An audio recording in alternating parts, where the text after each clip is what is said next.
it's time to sit back and relax with your favorite drink. And listen.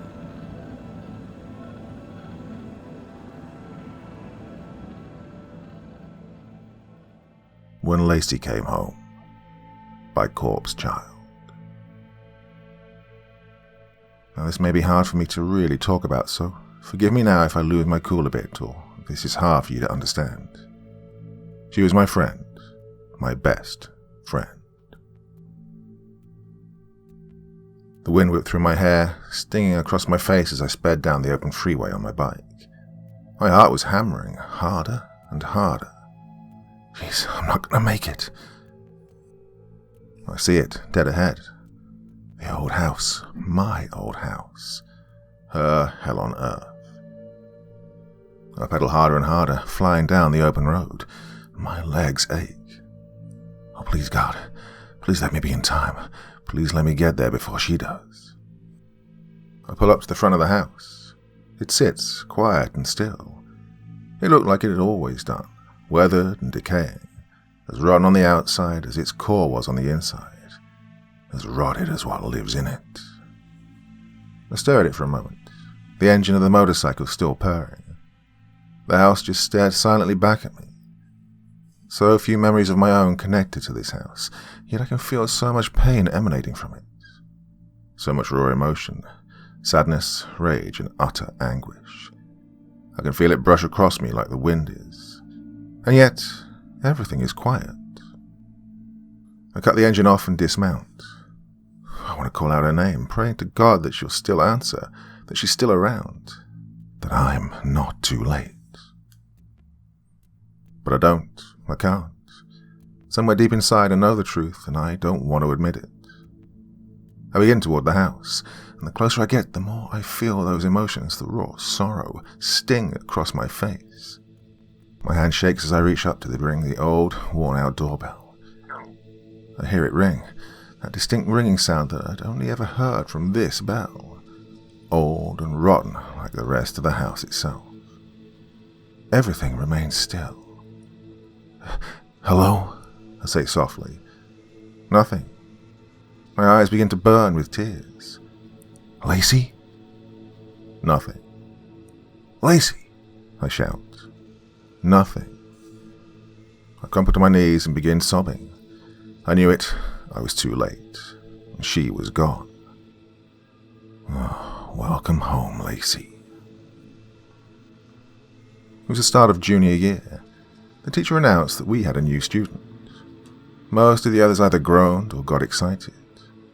We didn't get new people all that often, so for some, like me, this was a chance to meet someone that might actually treat other people like human beings. Like I said, I fit into the latter category. Funny enough, though, given just how painfully shy I was, among other things, especially back then, well, I remember wondering who this new kid would be, what they'd be like, and just how long they'd stick around, putting up with this shit going on constantly at that school before inevitably moving away. Well, that was a somewhat common occurrence too. Don't know what it was, other than the usual, "That's just high schoolers for you" shtick, which I've always seen as a piss-poor cop-out, by the way. But kids were just outright cruel to each other at that school. And because of this, I ended up losing touch many times with the, albeit very small, handful of people I could make friends with. They'd always end up either moving out of town, or at least into another district. Either way, they wouldn't be at school with me anymore. The ones that did stay, of course, were absolute jerks. The ones who you'd look at instantly and think, yeah, I'll be seeing them in the news someday for any number of felonies. And you wouldn't be wrong with that assumption either. A lot of them there at the time were just already under watch by parole officers. Some were even there serving time in juvie. Well, in short, if you were a reasonable parent and you could afford to find a way to get your kid into a better school, then you did, and who could blame you? Unfortunately, my folks weren't in that category. Well, they loved me and they wanted me to be happy, don't get me wrong. We just didn't have the means to up and move like the others I mentioned. Even still, I managed to get along. Lonely as fuck, sure, but I got along okay. Helped probably by the fact that I was so shy at the time that I essentially flew under everyone's radar when it came to the assholes looking for fresh meat to grind in the hallways or whatever. Worst I'd ever really get from them was either being called Shy Gal, invisible woman, something the comic geeks, ironically the ones with the biggest target on the backs for bullying, love to hit me with, or Hannah Farth's ghost, or Hannah Farth, the ghost of Garrett Middle. Again, none of this meant a damn thing to me. Not at the time, at least. I mean, yeah, I was essentially a ghost. I didn't talk to anybody or do anything of any interest to any of the other rest of the animals that were there. No, I was the super quiet girl that spent her time reading Lord of the Rings, or trying to write her own epic fantasy novel that she thinks will be a bestseller, or something I obviously never finished. Couple this with my admittedly albino-looking complexion, and yep, I guess Ghost would have been an appropriate nickname, wouldn't it? I just wish it didn't fit someone else even more. Yeah, I wish I'd have been the only ghost. Well, anyway, so, yeah, that was the day I met her. Lacie Reinhardt. I remember thinking at first glance that she'd get ripped apart here at Garrett High. God, what the hell's she doing here at this school, I wondered. She was short, almost a dwarf. To give you a better idea, imagine me being, I think, about 5'3" at the time, being the shortest girl there in the class. Most of the other girls there were hovering around the 5'6" range and up. The guys, of course, being 6'5" or more. Now, imagine that Lacie at the time only came up to about chest level with me. Well, as well as this, she was dressed way too nicely. She looked like she showed up to school in her church clothes. Now add all of this together with her small, forced-looking smile that made her look just as shy as me, and you'd probably think the same thing I did at the time. She wouldn't last but maybe 2 weeks here. Class, let's all give a warm welcome to the new student Lacie. She just stood there, front and center, right at the front of the classroom. Remember how bad I felt for her right then? I could see it on her face. She wanted to be anywhere but there, presented in front of everyone like she was a frickin' art display at a museum. "Oh," she said timidly. "Hi, I'm..." She trailed off. She just couldn't get the words out. Her entire body trembled violently. While I was watching this, worried that she was about to drop into a panic attack. Finally, she managed to squeak out, "I'm Lacie." I could see some of the others start snickering. I just looked at her, though, unable to help feeling extremely bad for her. Looking back, I wouldn't have been surprised if she'd actually wet herself right then and there. "Lacie's from out of town," the teacher continued, obviously not paying enough attention to how uncomfortable she was, standing there in front of us. "Is there anything you'd like to tell us about yourself?" She looked to the teacher, and then back to us. "Yeah, I'm Wiccan, sorta." The teacher made a surprised look on her face before saying, "Well, that's interesting, isn't it, class?" I heard more snickering mixed in with distinct whispers from some of them as they passed back and forth glances from her to each other. "Well, Lacie, welcome to Garrett High. I can't wait to have you as part of the class." The teacher then gestured to the room and said, "You may take whatever seat you like." Lacie just stared forward, dead-eyed. "Go on," the teacher urged. "I promise no one here bites." She was still shaking as she took a small step forward. She looked nervously around as she continued forward toward the back, where I was. I saw the way some of the others looked at her, like she was some sick, diseased person walking down the middle of the room. She herself looked back and forth, like she was expecting someone or something to try and grab her or something like that. She looked alert, I guess you could say. Well, suffice to say, this broke my heart. Maybe you could just call me soft or whatever, but this hurt me. I mean, here was Lacie, this mousy-looking shrimp of a girl, already being put in the spotlight that she clearly didn't want to be in. Doesn't even know, really, where the hell she even is. And now here she was, afraid to even pick a desk to sit at. Well, you probably know where I'm going with this. That's right, I took her under my wing, right then and there. It was when she'd made it about halfway across the room that she stopped for a moment. We met eyes for the first time. At the time, I couldn't really tell what it was. Well, nor I think could she, but I felt a sense, I guess, of warmth. A sense of safety, of security, a sense of understanding, despite saying absolutely nothing. Well, that has always been weird to me. We hadn't exchanged as much as a single hello to each other, yet I felt we were already practically best friends. Well, that'll always stick with me too, painful as it is now. She silently took the hint, I guess because she then trudged over to the desk next to me. She sat down and class began. Throughout that period, I remember constantly looking over to see her looking down at her desk, fiddling with these little flowers. They were small and brown, and I could smell a weird sort of fragrance from them. Lacie herself looked absolutely stone-faced, numb almost, like she wasn't even there. She was in a distant fantasy land herself, like the ones I'd write about, or tried to anyway. And this had me zoned out myself. So much so that it wasn't until the bell rang for second period that I was snapped back to reality myself. When I did, Lacie had already left. I tried looking all over for her. Unfortunately, I couldn't find her before I had to get to my next class. I didn't have her for any other classes, and so it wasn't until lunch that I managed to catch her again. This would be another thing about her that fascinated me, and just how similar the two of us were to each other. I found her crouched under the stairway to the upper floor of the school, nibbling on the salad she picked up from the cafeteria. Now, understand that this was the exact same spot I always chose to eat in, likely for the same reason as her, total isolation. Well, basically everyone else was clustered like a can of sardines in the cafeteria, hollering or trying to get one of the grillers from the football team riled up to start a fight. Something that was almost promised to happen at least once a week, sometimes twice. And we were under the stairs, away from all that. Cut off, solitary, used up, dried up, and dead to the world. And that was just the way I liked it. And evidently so did she. She looked up at me, her eyes wide. I'd startled her. I just looked back at her, probably looking just as awkward as she was. Hi, she stammered. She started trying to get up like she was going to walk away. Wait, I said, putting out my hand. That's okay, you don't have to go. She stopped and relaxed again. You're, Lacie, right? She nodded her head. Well, I'm Hannah. She waved to me pitifully then. I sat down with my lunchbox and began taking out the roast beef sandwiches I'd packed. She went back to nibbling on her salads. Well, like before in the classroom, I saw this and couldn't help but feel kind of bad.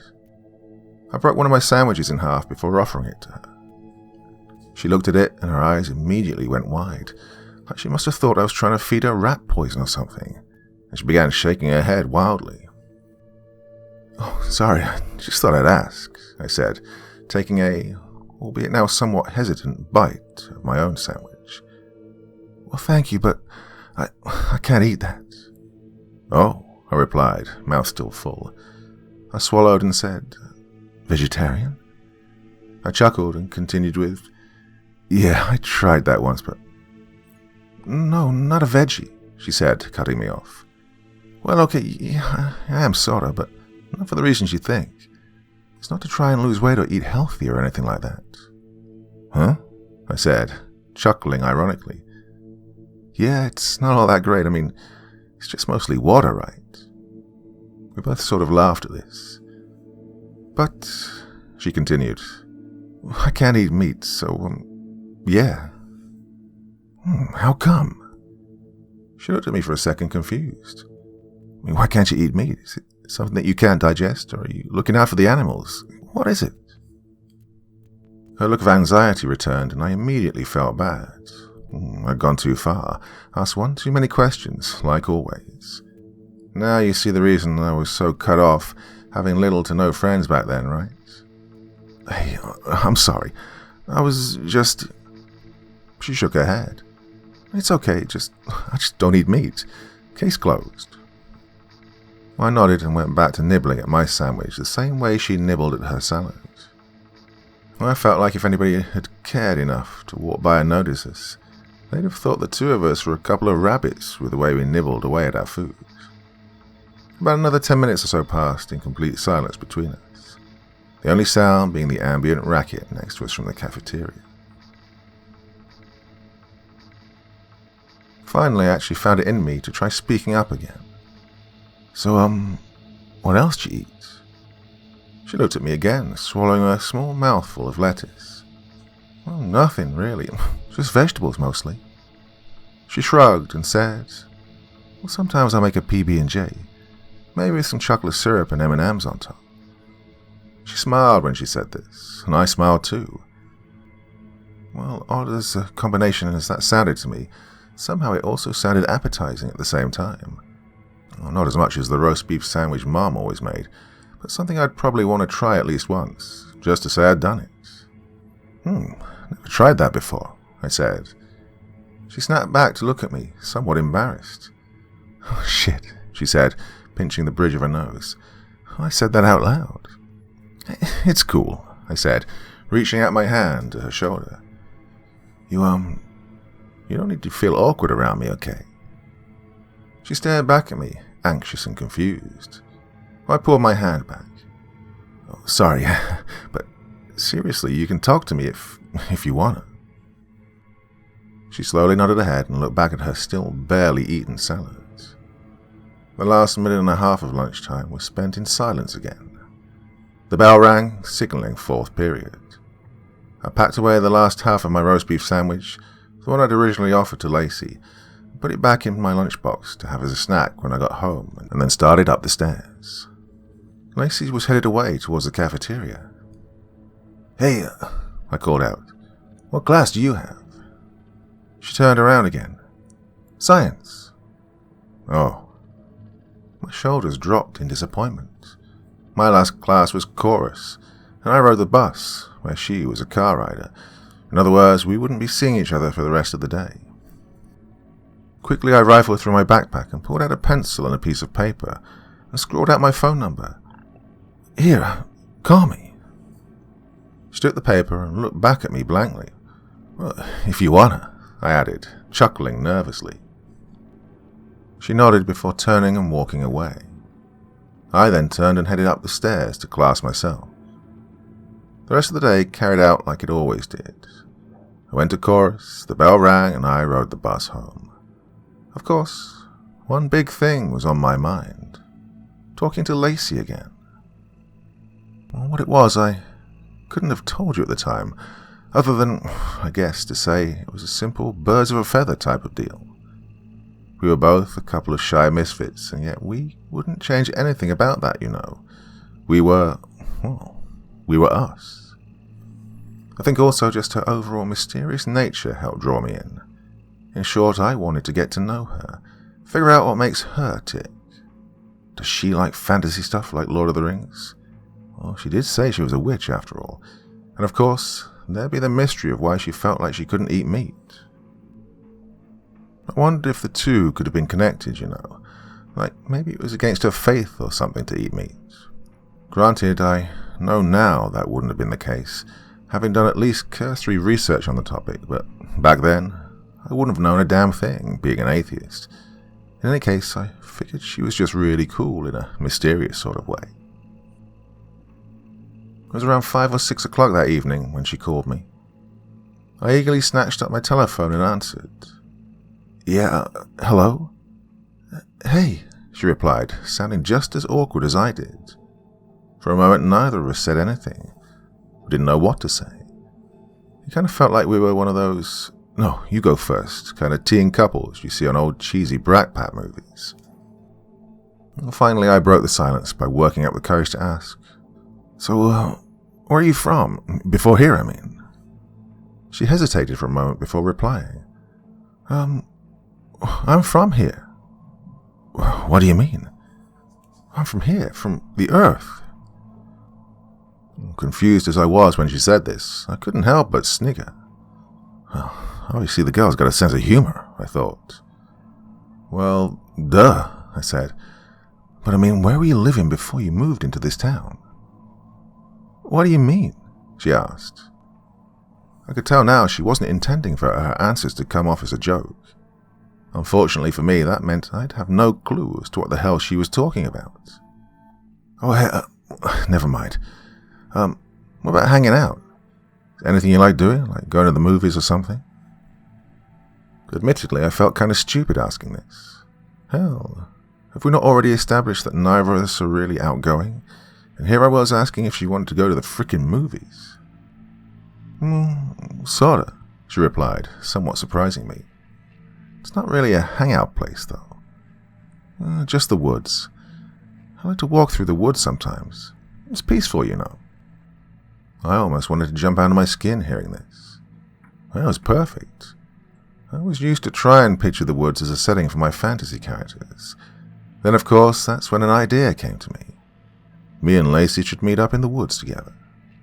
I thought, given that she was into nature and magic, technically a lot more than I was, that she'd be able to give me tips for my story, you know. It was something that could bring us together, despite us otherwise being generally distant people. I guess that's just something else to keep in mind while reading this. We were both just kids, and we had each other to hold on to. Really? I asked. Well, you know, there is a stretch of woods just behind the school. Want to hang out there? Well, I mean, we can, but like I said, I've never usually hung out in the woods. Usually I just go alone. Oh, I said, feeling a bit awkward. But I mean, if you want to come, that'd be cool too. Okay, I said, heart pounding excitedly. Well, when? What time? Well, I'm about to go out now. Want to join? God. I walk around the old house. I walk around to the back. I see the woods. The trees all still clustered together, looming down, almost seeming to glare at me. The woods we walk through together. Our hangout spot. My fantasy land. And her place of solitude. Her resting place. We met that evening there in the woods. The sun had already begun to go down, but that wasn't a problem for me. For one thing, my mum had told me earlier that week that she was going to be out of town for a few days, leaving me with ample money for pizza or whatever else I'd need. Plus, I'd been used to being home alone, the way I liked it. The other reason, of course, just the novelty of being out late at night. Out in the dark, spooky-looking stretch of woods behind my house. Well, for a moment I wondered. Something that hadn't occurred to me before, probably because I was too excited to give a damn. But how would she know where the woods were? How would she know where my house was?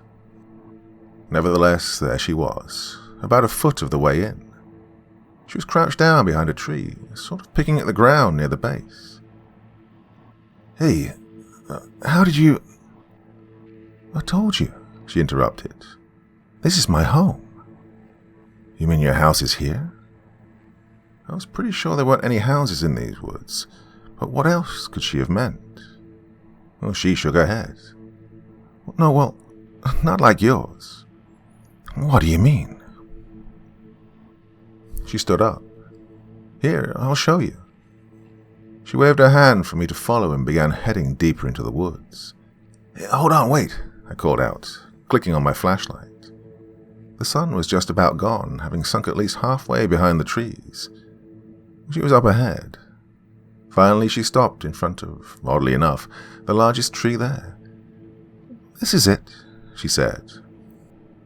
I looked at the tree, confused as hell. Huh? This is my home. This is where I'm from. What do you mean? She turned and looked at me. Her face was so serious when she said this. She looked at me like she was about to give some sort of emotional speech. Mama Tree. That's what I call her anyway. She takes care of me. I looked at the tree. I was confused a bit. Sure, it was big enough, but other than that, I couldn't see anything special about it. There were no tree houses either, so God only knew how the hell she was living in it, or how it took care of her. She looked again at the tree and said, Go on, say hi. Hello? I replied, not knowing at all what the hell was supposed to happen. For another moment, I just stood there, thinking about trying to turn and head back to the house, when I then saw something happen with the tree. Lacie touched it gently, and I saw it begin to glow. I watched this green aura take form around the tree. God, it was beautiful. I walk through these woods, just like they were back then, and the trees join together, clustering. Each one leers down at me. Despite all these years, the trees still lord over me. They almost seem to look down upon me with a sort of sympathy, the kind you'd only see at funerals by those who knew how close you were with the deceased. I walk and walk, further and further, until I see it. Mama Tree. She looks so worn, so desiccated, so dried up. I walk up to it and put my palm on its surface. It dimly glows like an old light bulb. I feel something draining from inside me, and I retract my hand. I look down and I see it. The decayed shell that was once a young girl. I close my eyes and the tears come. Holy shit! I cried excitedly.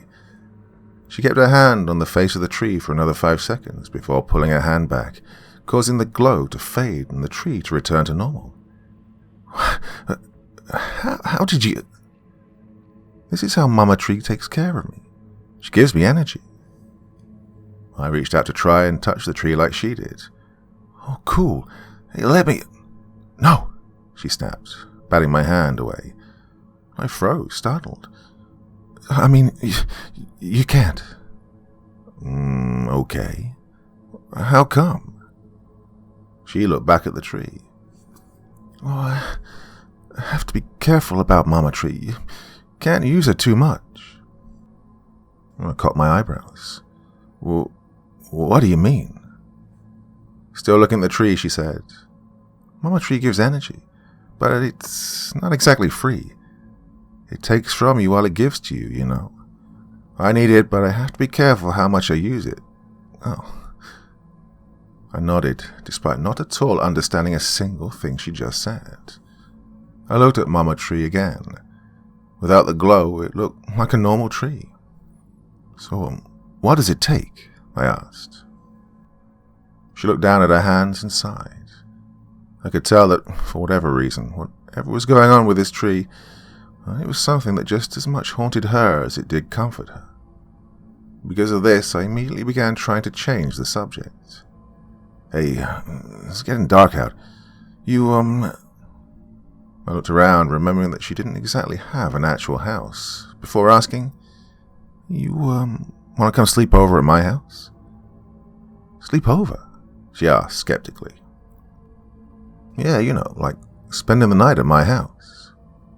She frowned, confused. You've never had a sleepover before? She shook her head. I was a little shocked. Okay, sure, she probably didn't have much or any friends or people in general that she socialized with, but still, I had to figure she'd have at least heard of a sleepover. I took her by the hand and began leading her back towards my house. She hesitated for a moment, looking back toward the tree. Hey, what is it? I asked. She snapped to look at me and shook her head before following along behind me. By the time we made it back to my house, it was pitch dark outside. Even with the flashlight, it was difficult finding our way back out. We got back to my house and went inside. Home sweet home, I said, presenting the inside of the overly cluttered living room.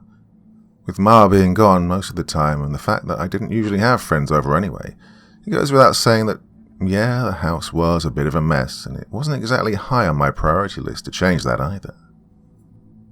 Of course that is, until I watched her look around the place. Her face was sort of a mix of anxiety and disgust. That was when a bit of shame actually hit me, feeling like I should have planned this out a little better. Hey, you'll have to forgive the mess. I was cut off when I heard her whisper something under her breath. I wasn't real sure at the time, but it almost sounded like she'd said something like, "It's still here." Huh? I asked. She snapped up again to look at me. You said something. She started looking around the living room again before asking, This is where you live? Yeah. Why? She continued looking around nervously. Lacie, everything okay? I heard her whisper again, this time more clearly. Nothing's changed. It's all still here. What? I wondered. What is she talking about? Hey, what hasn't changed? She looked at me again and shook her head. Oh, nothing. It's a long story. What do we do now? I paused for a moment and shrugged. Well, I don't know. Want to watch a movie? She looked at the TV and shrugged. Sure, which one? Hey, how about Lord of the Rings? I exclaimed. She looked at me confused. My eyes widened with shock. You've never seen Lord of the Rings? She shrank down a bit and replied, Sorry, I guess I haven't really watched all that many movies. Never really was able to. I once again felt a sense of heartbreak. I wonder what her life was like before what it is now. I mean, as far as I knew, she didn't even have a home or even parents. I started wondering if maybe she was a runaway. If she was someone looking for her? I turned on the TV and put in The Two Towers, my personal favorite of the trilogy. She sat down, kind of stiff and rigidly on the couch, while I went to see about scrounging up some snacks for us. I wondered if there'd be anything in the house she'd eat. Most everything in the fridge was either old leftovers or the packages of fresh pork chops Mum bought a week ago. It still hadn't gotten around to cooking. Fortunately, I saw we still had a pack of carrots. I joined her on the couch and offered to split the pack with her. She snickered before taking a handful. We watched about the first half hour or so, with both of us being absolutely enthralled. And when it got to the scenes with the Ents, I noticed her mood seemed to change a bit. She seemed to be both fascinated and anxious with it. Well, I didn't say anything, of course, but I won't lie. It really started to make me wonder. What was it that made all this stand out for her like this? Was it about trees? Or hell, it could have been the forest in general. Was that what made her both love and fear it? I guess the biggest questions, obviously, were, what was Lacie not telling me here? Where did she come from before? Where did that tree come from? How'd she find it? And last, but most certainly not least, what made the tree so dangerous to use? What was she talking about when she said it'd take from you when you used it? This question, above everything else, was what kept me wide awake most of that night, even long after Lacie had nodded off, laying her head on my shoulder. I just quietly sat there in the dark, staring both at and beyond the TV. My focus was brought back to reality, though, when I started hearing Lacie whispering something in her sleep. I'm coming, Mama, I heard her mutter. I looked over. I could feel her body start to stir. I'm coming, Mama. She started fidgeting more and more violently then. I put my hand on her shoulder and began shaking her. That's when I noticed something. I noticed that her skin felt loose, like it was hanging off of her bones. Her whispering became weaker, hoarse. I'm coming, Mama. Lacie, I whispered, gently shaking her. Lacie, wake up. My heart nearly stopped when, all of a sudden, she let out a loud groan of pain, like the sound a cat would make if its tail was stomped on, mixed with the sound of a sick person. It didn't sound normal at all. I got up and scrambled for the light. Flicking it on, I was horrified when I saw Lacie lying on her side on the couch with her skin all shriveled like a raisin. I wanted to scream, but it caught in my throat. She groaned again, louder. Mama Tree. Lacie, I shouted. Her eyes opened very slightly, her eyelids drooping limply. Her voice continued to fade as she cried out again. Didn't know what to do. Thinking quickly, I grabbed the phone and dialed the ambulance. When they arrived, I tried explaining to them what I could. That me and her were out in the woods hanging out, and the next thing I knew, she was dying on my couch. Of course, when they asked me about what Mama Tree was, I told them I didn't know. I feel like this wasn't a complete lie either. I didn't really know what it was, aside from the fact that it apparently glows and was special for whatever reason to Lacie. I looked down at the desiccated remains. The shriveled pelt still had strands of her long ginger hair. It's the only thing of colour that still remained of her. Her hand is stuck fast to the base of the tree, because she wouldn't let go. I looked at the tree once again. It sits apathetic. The colour and vitality it held all that time ago remains. It looks enticing in a way. Its health gives an almost otherworldly allure. I feel something tingling inside of me, an overwhelming urge. I want to reach out to it, to touch it, to have that energy. But I stop. Oh, I have to resist it. I hear it beckoning to me. I look again at her corpse. I can still see small roots growing out of her hollow eye socket. I have to resist. I promised I would.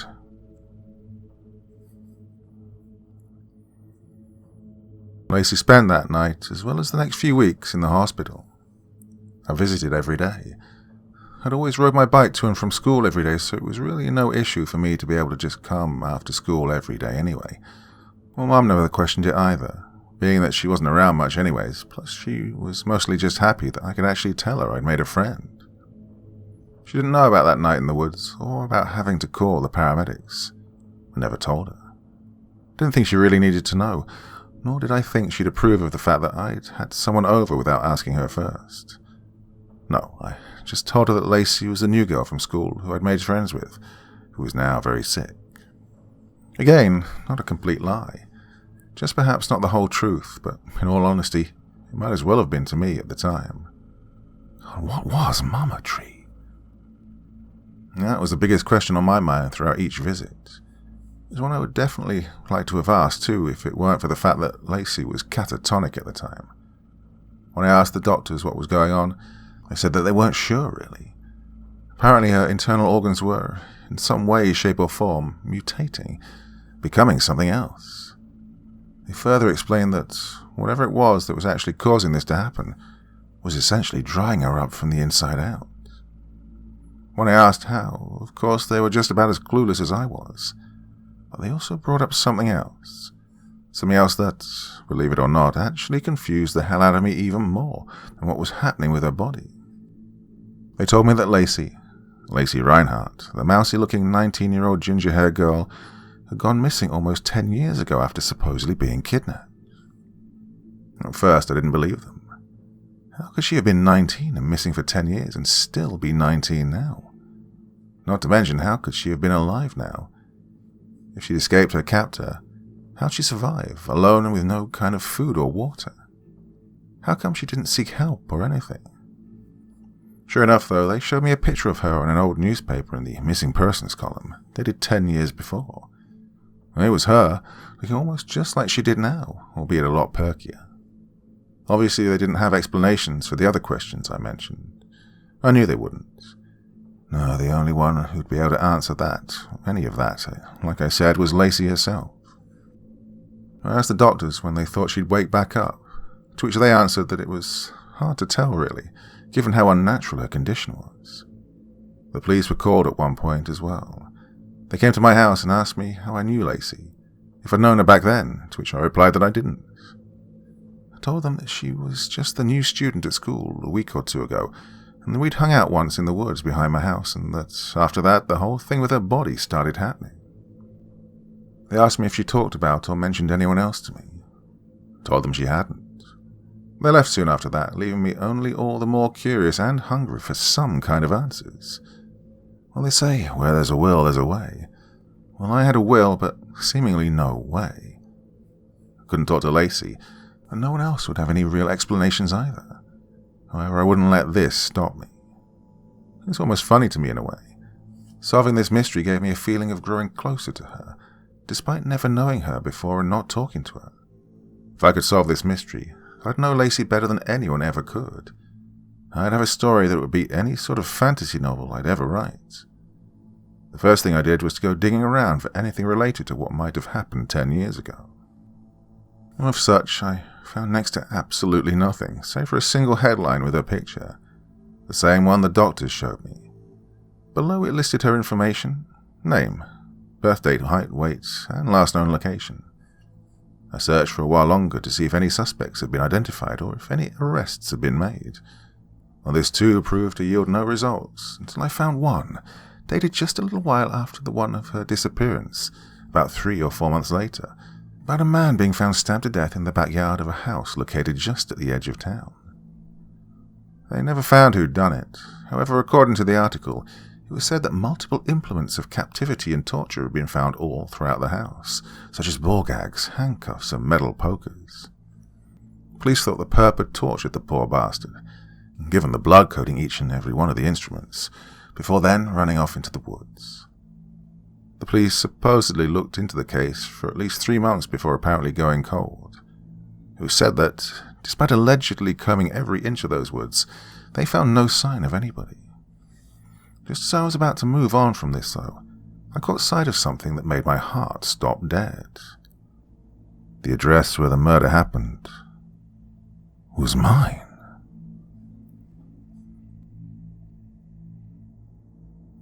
I couldn't believe it. My house. Someone was tortured and stabbed to death in my house. And I was never told. And they never found the guy that did it either. Well, that got me panicking. What if they were still out there? It sounds paranoid, I know, given that this happened a decade before, but still, it just makes you think, doesn't it? I wonder then if Mum knew when she'd bought the house. Coincidentally enough, not too long after those events would have occurred. I decided to ask her about it one day, one of the very few and far between ones she actually had off. I showed her the article I'd saved. I guess, unsurprisingly, she was just as shocked about it as I was. When she asked why I was looking into this, I told her what I was told about Lacie. Well, this too was a shock to her, which by extension made it all the more shocking to me. We'd lived in that neighborhood, that city, in that house for years. Well, me, my entire life. Yet neither of us knew anything about this. We lived in a neighborhood where both a teenage girl got kidnapped, as well as a freaking murder house. Well, now most people would have stopped right there, right? A shocking reveal, or two, and you'd think I could stop there, yeah? I mean, it wasn't like any of this led me any closer to the answers I was looking for. Or did they? Did she say something about this place being familiar? I wondered. Well, that got the gears turning in my head. I thought about the way she looked nervously around the place. This made me also wonder again, just how was it exactly that Lacie knew where the house was? Then, of course, the root question to all of this came back to me. What did she mean when she said she was from the woods? What was Mama Tree? The day finally came one weekend, about 2 months ago now, when I could actually ask her these questions directly when she finally woke from her coma. It was a Saturday, I remember. Well, I remember because Mum had told me that she was going to be gone for the weekend, and this meant, as usual, I'd have the house and all the time to myself. Obviously, I'd spend it with my friend. She was still kind of groggy when I visited. "Hey, how you feeling?" She groaned. "What happened?" She started jostling her head around. Where am I?" "It's okay," I said. "You're in the hospital." Her eyes went wide. "The hospital? Why?" I could see her trying to move her body, still being too weak to really do so, outside of just lightly shuffling around. I put my hand on her shoulder. "Hey, calm down. Everything's okay. You're just in the hospital because of what happened the other night at my place, remember?" She stopped. "Huh?" "My house, remember? You and me, watching Lord of the Rings together." She seemed to ponder this for a moment. "Hey, what's the last thing you remember?" I asked her. She closed her eyes. I remember trees." I raised my eyebrow and asked, "Trees?" "Yeah, trees, all around me. I remember you and me walking, surrounded by..." She stopped dead and her eyes went wide. "Trees," she exclaimed. "The woods, you and me. I showed you Mama Tree and then..." "And then what?" Her body seemed to relax a bit again, and she said, "Well, I could hear her. Mama Tree. She was calling me home, but I didn't come. I remember feeling woozy and hot." Well, I bit my lip. Wasn't sure if I felt comfortable talking to her about any of this now. I could see that something about this had her in a bit of a tailspin. At the same time, though, I couldn't just let it all go either. I mean, I felt like I was somehow connected in this now. Connected to her. Lacie, I began hesitantly, I need you to be straight with me. What happened 10 years ago? What do you mean? She asked, looking very nervously at me. Well, she knew what I meant. I held up the missing photo of her, and her face said it all, almost immediately going stark white. Shaking, heart racing now, I asked her again. He grabbed me, she began, shuddering, voice starting to break. I'd never seen him before, but he said he'd been watching me for a long time. I could see her eyes start to well up with tears, her voice further cracking with each second. She went on. He grabbed me from behind one day when I was walking home from school. I took the back ways, you see. There was a shortcut to my house through the woods. He said no one would hear me scream. She choked back a sob. And he was right. What do you mean? Who and how do you know where to follow you? Why was he following you? I can't lie, despite feeling horrible for making her relive what was obviously the most horrific and frightening experience of her life, I just couldn't help myself. She shrugged her shoulders and said, I don't know. I really don't. All I knew was that he had me, and I was too far from the main roads or anywhere else for anyone to hear me. I tried fighting him, but he put a plastic bag over my head and held it there until I passed out. When I woke up, I was tied to a chair in a dark room. I tried screaming again, but I had a gag in my mouth. Her face hardened into a malicious-looking glare, and she said in a deep, gruff-sounding voice, good girls don't scream, and only good girls get to have their gags taken out. He said that I was his toy to break. Her face melted then into a flood of tears. God, I wanted to reach out to her, to hug, or give some sort of comfort, but I couldn't. I just couldn't. She continued, hysterical. He'd hit me over and over again, every day. I begged him to let me go, telling him I wouldn't tell anybody. Whenever I tried to fight, he'd hit me in the head with a fire poker and knock me out. When I'd wake up, I'd be cuffed to a bedpost naked. He'd just leave me there too, sometimes for days, before letting me out, telling me he'd leave me in there longer if I misbehaved again. God, he hardly fed me, was constantly hurting me. She sniffed, clearing herself up. I only managed to escape when I was lucky enough for him to leave a knife behind one night when he left me alone in the room. He didn't even try to cuff me, having battered me to the point where I was barely able to move. He left to go get something else to hurt me with. Oh, I was hurt really bad, but I knew it was my only chance to get out alive. I grabbed the knife, and as soon as he came back, she began grunting furiously while thrusting an arm forward in a stabbing motion. She then went limp and started tearing up again as she said, I got him. I killed him. He stabbed me too, though, right here. She lifted up her gown and I saw a giant faded scar that ran lengthways just above her belly button. I tried to go through the woods, back to the main roads to try and get help. Oh, I was losing blood fast. I was hurting so much and was already so weak. I thought I was going to die. But then... She sniffed and took a deep breath and said, Then I found her, Mama Tree. I stood frozen, unsure if I could believe what I was hearing. I mean, yeah, it was everything I'd already proved myself, but even still, hearing it from her directly, it was just so surreal, so unbelievable, so fantastic. More than anything else, though, it was downright visceral. What happened then? I asked, wincing in hesitation. She stayed silent for a moment, breathing heavily while staring at the wall behind me. Finally, she sniffed and replied, I couldn't go any further. I collapsed in front of her. Everything was about to go dark when, all of a sudden, I started to feel something inside me, making me feel strong. I felt the pain start to go away. When I looked, there was Mama Tree, glowing, giving me her energy. She smiled weakly then and said, She saved me, Hannah. Well, I swallowed hard. I could feel a lump form in my throat. But you said she takes something from you as well, right? I saw her smile fall and she nodded her head. "What is it?" I asked, honestly afraid of her answer.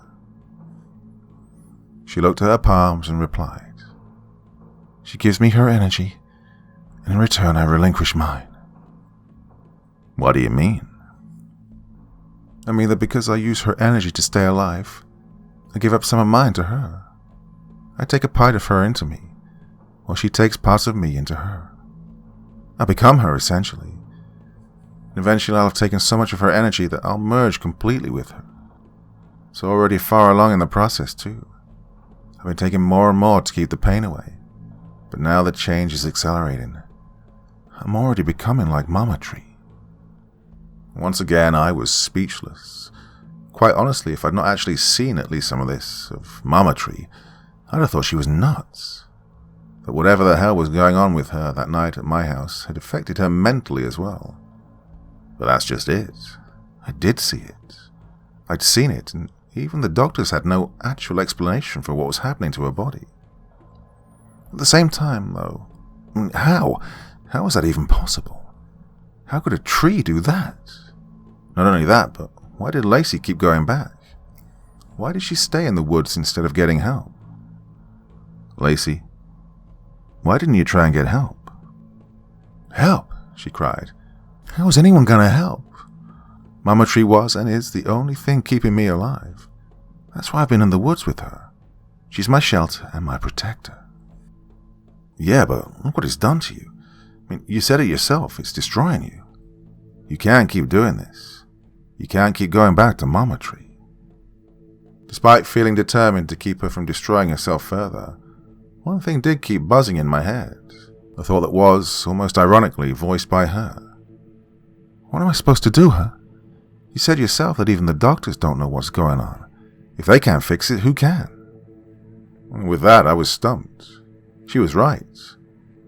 So then, what was I supposed to do? Whether or not I kept her from Mama Tree, she was still screwed.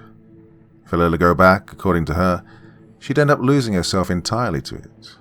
On the other hand, though, if I kept her away, like she was that night at my house, she'd degenerate there, just withering away wherever she was.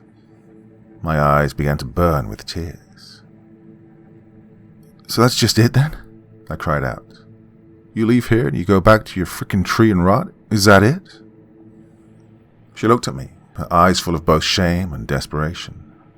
She knew this was hurting me, about as much as it did her to have to admit it.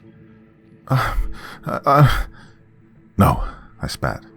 "Don't even frickin' say it. You know what? I don't care anymore. Go back, waste yourself to your Mama Tree or whatever."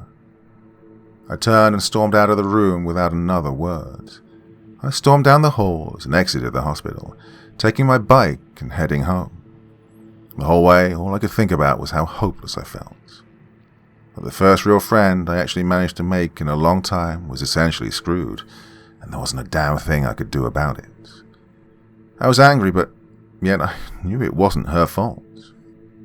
She didn't have a choice. I mean, like she said, she'd have been dead 10 years ago had it not been for the fact that she found Mama Tree. But that didn't make it any easier.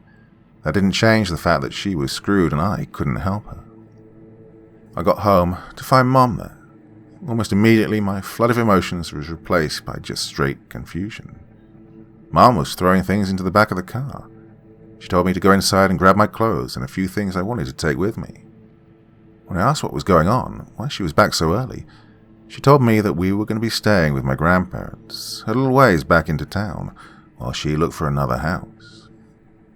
She said she just wasn't comfortable staying in the house anymore after finding out what had happened there, even though she wasn't even around that much anyway. Regardless, I didn't argue. How could I, really? The way I saw it, the best thing about it, Lacie, was going to end up a goner one way or another. So what was the point of staying? The remainder of the day was spent packing the few possessions we intended to bring with us for the short term into the car. Mum said that, once we'd settled at Grandma and Grandpa's, we could come back and get the rest of our stuff. Well, that evening we hit the road and arrived there about 10 p.m. Spent the rest of that week in basically a funk. Wouldn't come out or do anything aside from going to school. At school, my performance was suffering more and more. I ended up bombing the first exam of the year because I just didn't give a fuck. I felt like nothing really mattered anymore. With a little bit of time, though, I managed to sort of get myself together, to move on, I guess. By the middle of last week, I was back to my old self again, more or less. Still felt a certain weight of sadness, but it didn't linger like it did at first anymore. Instead, it was basically a shadow floating around the back of my head. Until just yesterday. I'd just gotten home from school that day when Grandma handed me the phone, telling me there was a message left for me. When I looked to see who it was, admittedly confused as to who'd ever try and call me, especially during the day while I was at school, I saw that the ID was listed as being from the hospital. I pressed the playback button, and the following message played. Hey Hannah, it's me, Lacie. Listen, I don't know when or even if you'll even hear this message, but I wanted to tell you two things. First, I want to say that you're pretty cool. If things were different, I would have loved to hang out with you. For what it's worth, I did have fun with you that night, watching that movie together. The second thing, though, is to say that, yes, this is it. The doctors are letting me go. They put in for some prescriptions that they think might stabilize my condition or whatever. Hey, guess we'll really never know, huh? No, Hannah. I'm going back. I've been away for too long. I just wanted to tell you that, though, and say goodbye. One more thing. Please, whatever you do, don't ever try to use or find Mama Tree. You still have a life. Just enjoy it. For me. All at once, about 1,000,000 emotions flooded through me. I was torn, not knowing at all what I was supposed to do. On one hand, I had accepted that I couldn't keep her away, nor would it make any difference if I could. But at the same time, she was my friend. I couldn't just let her go alone, could I? I needed to be there, to be with her, even if it had to be for the last time. So I dashed out of the house, hopped on my bike and sped off, making a beeline from the house. The sun has set. Only rays are peeking out above the tree line. There's just barely enough of it for me to see them. Lacie and Mama Tree. I spent the last few hours, as I've written this, contemplating one big thing. At the hospital, Lacie explained that the exchange of energy between her and Mama Tree caused the two to essentially exchange their essences. As odd as this will sound, it's only now that I seem to understand, through hindsight, some of what happened with her. She escaped captivity 10 years ago with only a bare inch of her life. She was saved, however, by Mama Tree, through its supernatural properties, of which, admittedly, I still have no explanation for. But, like all things, it came with a price, her life. In order to even get by, for 10 whole years, she had to keep taking from it, which in turn meant she was taken from as well. She'd never be able to stop, until now. Until now, she'd be one with Mama Tree. I guess it's because, in typing this out, I'm able to see the bigger picture that I wasn't before. I'm finally able to really put the story together. The strangest, the saddest, the most haunting, as well as the single most fantastic story I'll ever tell. The story of when Lacie came home.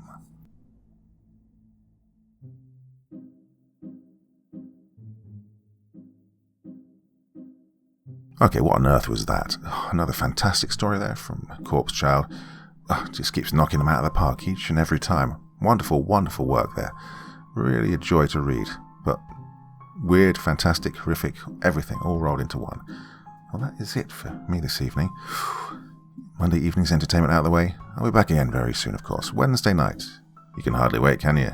Nah, that's what I like to hear.